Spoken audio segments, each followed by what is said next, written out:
Hi everyone. When we have knowledge, ang sarap isipin.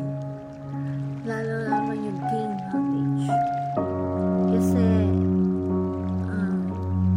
ang sarap na everyday, meron tayong knowledge, bagong knowledge na nalalaman. Pero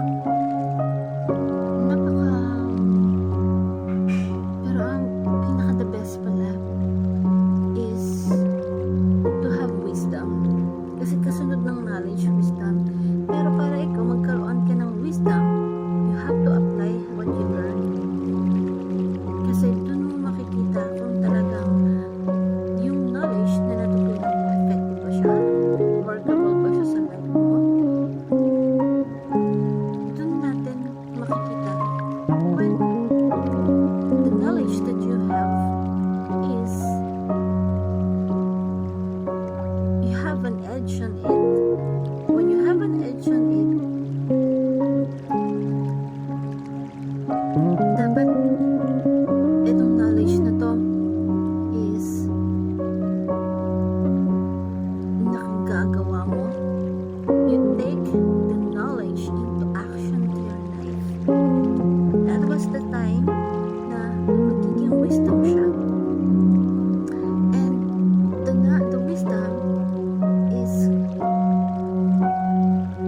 comes from the Lord. Yung knowledge, daming knowledge sa paligid natin. Sobrang daming knowledge. Pero, yung knowledge na yun, magkakaroon lang ng